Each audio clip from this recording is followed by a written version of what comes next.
చెప్పుకునే దానికి ఒక్కటంటే ఒక్కటి లేని వాళ్ళంతా కూడా ఈ రోజు ఏకమవుతా ఉన్నారు. ఈ యుద్ధంలో నా ధైర్యం మీరు, ఈ యుద్ధంలో నా నమ్మకం మీరు, ఈ యుద్ధంలో నా ఆత్మవిశ్వాసం మీరు. మీ బిడ్డ నమ్ముకున్నది ఒక్క దేవుడి దయ, మీ అందరి చల్లని ఆశీస్సులను మాత్రమే నమ్ముకున్నాడు. మీ అందరితో కూడా ఒకటే కోరుతా ఉన్నా, మీ ఇంట్లో మంచి జరిగిందా లేదా అన్నది ఒక్కటే. आंध्र प्रदेश के मुख्यमंत्री वाईएस जगनमोहन रेड्डी ने आगामी विधानसभा और लोकसभा चुनावों के लिए अपनी पार्टी वाईएसआर कांग्रेस के लिए चुनावी तैयारी करते हुए उन्होंने कहा कि उनका लक्ष्य है राज्य की 100% विधानसभा और लोकसभा सीटें जीतना। नमस्कार, आप देख रहे हैं एयर न्यूज। शनिवार को भीमिली के पास अपने पार्टी कार्यकर्ताओं की एक रैली में भाग लेते हुए जगन ने कहा कि ये एक कुरुक्षेत्र युद्ध है जिसमें वे अपने आप को पांडवों के साथ तुलना करते हैं, जबकि विपक्षी टीडीपी को कौरवों के साथ। उन्होंने कहा कि वाईएसआर कांग्रेस सरकार ने चुनावी वादों का 99% पूरा किया है, जबकि टीडीपी ने अपना मैनिफेस्टो डस्टबिन में फेंक दिया है। आगामी चुनावों में वाईएसआर कांग्रेस के लिए वोट मांगते हुए मुख्यमंत्री ने कहा कि उनकी सरकार ने सीधे लाभ हस्तांतरण डीबीटी के माध्यम से 2.53 लाख करोड़ रुपए वितरित किए, जिसमें भ्रष्टाचार का कोई दायरा नहीं है। और उनके शासनकाल के 56 महीनों में 2.13 लाख सरकारी नौकरियां। ये एक कुरुक्षेत्र युद्ध है, इस तरफ पांडव और उस तरफ कौरव। मैं अभिमन्यु नहीं हूँ जो विपक्ष के छल का शिकार हुआ था, मैं अर्जुन हूँ। मैं चाहता हूँ कि मेरे सभी भाई बहन महाभारत में कृष्ण की तरह खड़े हो।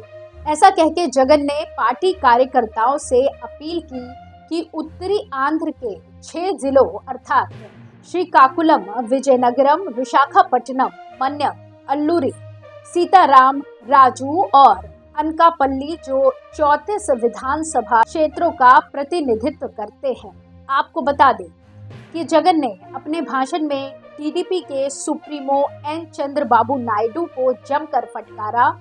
नायडू जो किसानों को ठगने के लिए बदनाम है, ने 87,612 करोड़ रुपए के किसानों के कर्ज को माफ करने का वादा किया था, लेकिन उन्होंने अपना वादा पूरा नहीं किया। वाईएसआर कांग्रेस सरकार ने रेथू भरोसा, आरबीके, इनपुट सब्सिडी और कृषि क्षेत्र को मुफ्त बिजली देने जैसे कदमों से आधुनिक कृषि को बढ़ावा दिया है।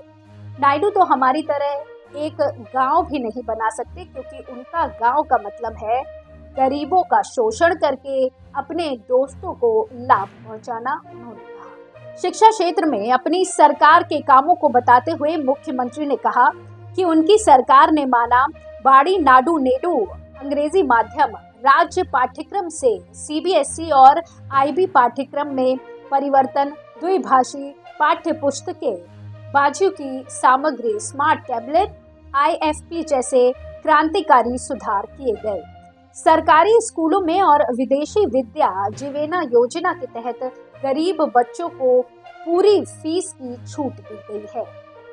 सामाजिक न्याय को सुनिश्चित करने के लिए अपनी सरकार के प्रयासों को उजागर करते हुए जगन ने कहा कि उनकी सरकार ने पिछड़े वर्गों, SC/ST और अल्पसंख्यक समुदायों के सदस्यों के लिए 50% पदों को आरक्षित करने का कानून बनाया है, जबकि मंत्रिमंडल के 68% पदों को पिछड़े वर्गों के नेताओं को दिए गए हैं।